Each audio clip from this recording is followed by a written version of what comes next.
So yeah, my name is Max Gurvits. I've been involved in the startup scene in Eastern Europe, Southeastern Europe for the last 6 or so years.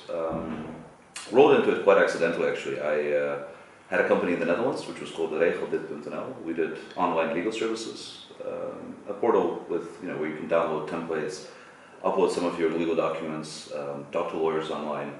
This company did pretty well. We grew it with a couple of friends from university. Did all the classical startup things, raised some money, had a lot of difficulties building out the business. In the end, in 2011, the company got acquired. By that time, I was looking at Eastern Europe already. I had been going to Bulgaria for several years, and always had this feeling that my next project should be in the Balkans, or at least based out of Bulgaria. So when the moment came that I didn't have the company anymore, I actually decided to set up the new thing in Bulgaria. And as I moved over there, I basically realized that there isn't such a thing as a startup community much. There were some beginnings of it, there were some meetups. I think when I arrived in Bulgaria, the first startup weekend had taken place the year before. There was an organization, a student actually organization called Startup Bulgaria, which was doing some things, some meetups, some conferences, but it was all very small. And I kind of plugged myself into it, became somewhat of a local mentor, expert, I guess you could say, met some of the more interesting people. And at some point we got the opportunity to raise a venture capital fund and an accelerator. This was one of the European funded projects that came through the EIF Jeremy program. So this is basically a program of the European Union to allocate funds from the competitiveness program of the European Commission towards setting up venture communities in Eastern European countries. And that's what I've done. So we launched this fund. It was called 11. It was at that time the largest, probably the largest early stage fund in Europe actually, definitely in Eastern Europe. One of the first such instruments in the Balkans. Had a lot of fun, a lot of challenges also running it. With the fund, we've done about 120-ish, I think, investments. We had companies from all over this region. Actually, today I'm sitting here in Albania. I don't think we had a single Albanian company, but we did have a couple of Macedonian ones. I think about 16 or so Serbian ones, about 10 Croatian, 10 Romanian, and from many other countries as well. And in doing this, I think that one of the really good things that we did was that we kind of established, well, first of all, we showed the world that early stage startups and startup communities can be done in Eastern Europe and also in the Balkans specifically. The other thing is that we've kind of helped position Sofia as, at least for that time, some sort of capital for this kind of activity here in the Balkans. So yeah, regarding what is a better thing to do in this region, or what is better to be a venture capital fund manager or an angel, it's very hard to say. I think that both activities don't really exist in their full scope in this region, right? We don't have a competitive market, right? So we don't have a market with any history of returns, any history of successes really. There have been only a very small amount of venture-funded companies from the Balkans that have actually become successful, to such an extent actually that it's still very hard to say that there is a success case. We still haven't actually validated that venture capital investments are a worthwhile thing to do in the Balkans. We all feel they are, and looking at theories of convergence, so looking at similarities, how other ecosystems developed, there is a very strong case for believing that venture capital investments will make sense in this region, but it's still very, very early.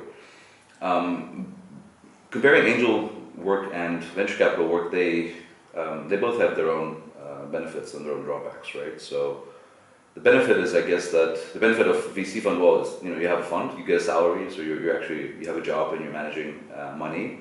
The drawback is that when you have public-backed funds, it's extremely hard to operate like a proper venture capital fund, because you have the kind of reporting requirements, but also the kind of political or policy, if you want, requirements that are very hard to mitigate with what you should be doing market-wise. I mean, theoretically, what you should be doing, if you're running a venture capital fund out in this region, you should be basically investing in some really cool companies in the West, and maybe with the angle of getting some of their tech work outsourcing, let's say, product outsourcing, move to this region. This would probably be the best thing. Unfortunately, all of the public backed funds that we have right now in Eastern Europe, they didn't actually allow this. So usually there's a very strict rule that you can only invest in the companies locally, right? So it's very hard to negotiate, and very few people have actually managed to make sense out of this. That's as far as VC is concerned. When you look at angels, well, the deal with angel investments is that you have a personal connection with the founders usually, right? So the way it works in the Balkans is that usually you have, every country has one or two angel investors that are kind of experienced in the local market. They know the local market, they've done stuff there. Again, very few people that have actually been very successful. I think that the only person who's been really successful as an angel investor, but it's more of a studio approach, is my friend Radu Georgescu from Romania. He founded several companies, recently exited his third or fourth company already, a company called Vector Watch, very cool smartwatch manufacturer. But what that guy does is that he basically goes like really deeply into a company. He basically sets it up, runs it, and then then gets someone else to buy it. That's a model that works. Otherwise, I think hopefully down the line, a couple of years, this kind of work will bring profits. But for now, it's still very early to say. Mentoring is always important, right? So mentoring is key. Is a very important part of entrepreneurship. There's no difference here or in Silicon Valley, right? Founders need mentors. The difficult thing again about the Balkans is that there are very few people here who have actually built startups, right? So it's very hard to get the kind of skills that are necessary for building globally scalable technology businesses or technology product businesses. This is actually a problem because very often what we see, and this is a very hard thing to work around in the Balkans, is we see very often people who are very good in building businesses locally. So people who have built anything from construction companies to marketing agencies to maybe media companies or classical internet website building companies. These people very often feel attracted to the idea of mentoring startup entrepreneurs, but when people are doing scalable products, it's very often the skills that these people, these mentors would have are quite different than the ones that the entrepreneurs need. So on the one hand, I actually applaud these successful local entrepreneurs for mentoring. I think they should be mentors, but it's not enough. We have to bring in more mentors from abroad. We have to bring in more expertise. This is actually one of the reasons I'm in Albania right now. We're talking about rolling out an entrepreneur in residence program where we're bringing people from Silicon Valley, from Western Europe to mentor, to stay for a period of about a month to 2 months in countries like Albania. I really hope that this will be, this will increase the efficiency and increase the operations of local entrepreneurs. What we look for when we try to fund people, it's very strongly depends on what we're doing as an investor, right? So generally very early stage, right? So when we were running the accelerator program in Bulgaria, we would basically just look for how ambitious the people were. I think that's actually the only really thing, the only real quality we look at. We would look at how, we would basically try to see if the entrepreneur is ready to kind of outrun themselves, right? By definition, we were mostly investing in people that had no prior entrepreneurship experience.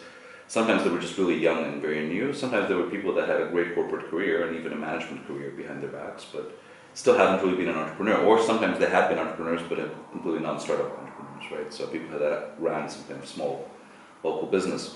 So we would always look at these human qualities. And I think that, if you look at how it works in the developed markets, if you look at, accelerators like, there's a few of them that are good actually, but if you look at accelerators like YC, like Alchemist, those guys, they generally really look at the qualities of the team, the founder team. So I think that's what you do when you run a very early stage program. Obviously, when you deal with angel investments, but also with more mature venture capital investments, you actually look at the probability of the company, first of all, the probability of that company and product taking off.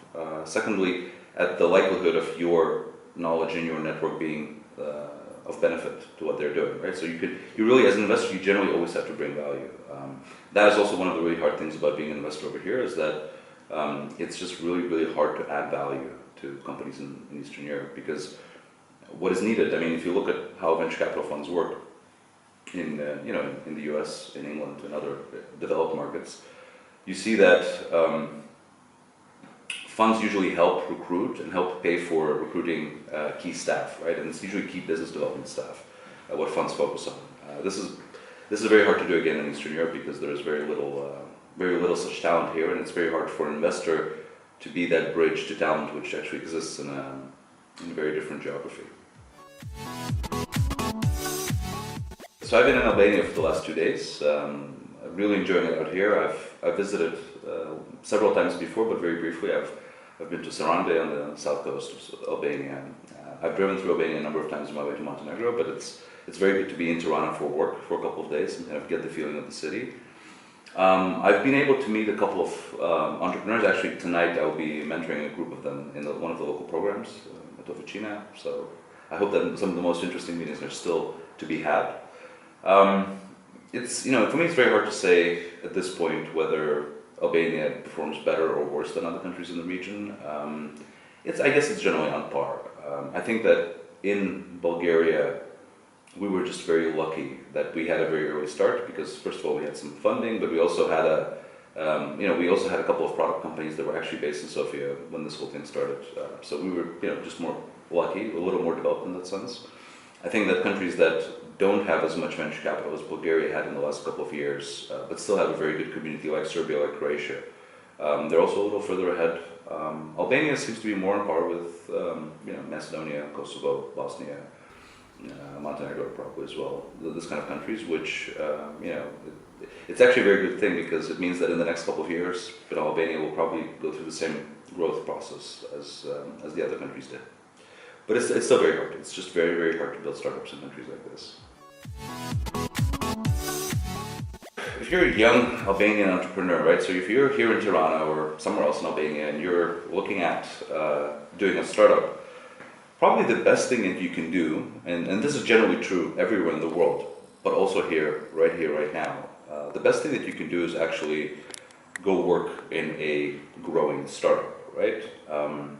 If you look at the way it's done in Silicon Valley, so if you look at the people that in Silicon Valley, whether they're from there or they just come there like most people do, if you look at the people that become successful there, usually those are people that have worked in companies that went from almost nothing to something really big throughout that period, right? So for instance, if you join a company when it's 10 people and you leave it when it's 1,000, that's what probably is the best school for learning entrepreneurship, right? So what I would urge people to do is by no means not to give up on your startup ideas and keep doing them. But when you get the chance, try to network in the startup community, try to meet the interesting companies that are happening. Right now it's very easy to meet those companies. There's a massive circuit of events and conferences all over Europe. I believe that my friend Mike Butcher was here a couple of months ago. He organizes a couple of great events. There's the TechCrunch Disrupt conference happening in Berlin at the end of this year. Mike also organizes the Europa's Awards, which will be probably in Berlin or maybe London this year, I don't know, in June. So that kind of places are very good for going and meeting people. Also right here next door in Montenegro, there is a conference called Spark Me, which will be May or June, somewhere in summer. Also a great place to meet interesting people. And I would really urge everyone to actually go out and network. And if you get the opportunity, get a job, at a startup that is growing, right? So a company that is doing well, that raised some money, has a growing sales or revenue or whatever business development result. And if you manage to work for such a company, you will have learned so much, even in a year, especially in 2 years or 3 years. So that's probably the best way and the best shortcut to successful foundership. We make mistakes all the time, right?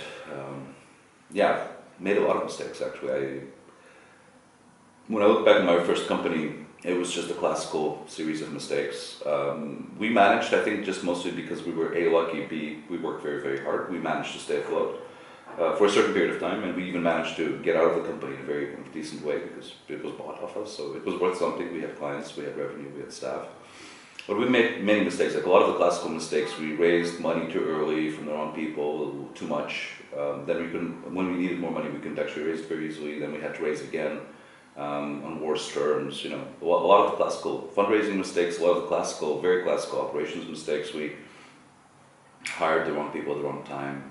Sometimes we waited too long to hire someone. Sometimes we hired someone too early. Sales, I can't even remember.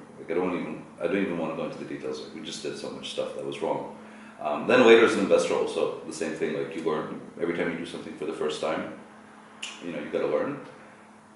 So yeah, a lot of mistakes, and I'm very fortunate that, I've been doing this for, almost 9 years now, and, I'm still doing it, and I've managed to do okay, so that's good.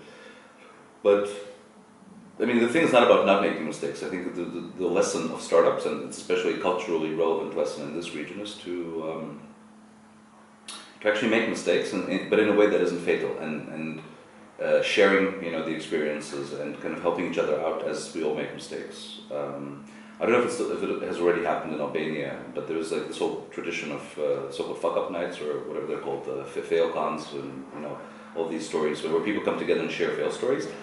I'm a little bit ambivalent to that, to be honest, because I think that too much focus on failing is also not good, but it's probably, here in the Balkans, where we have a problem with being honest to each other and being, straightforward to each other, it's probably a good thing to do this. So if you guys don't have this yet, you should do it. It definitely helps people to come out and share their stories and kind of feel each other's support for making mistakes. So everyone makes mistakes, it's just about learning from them and moving on, I guess.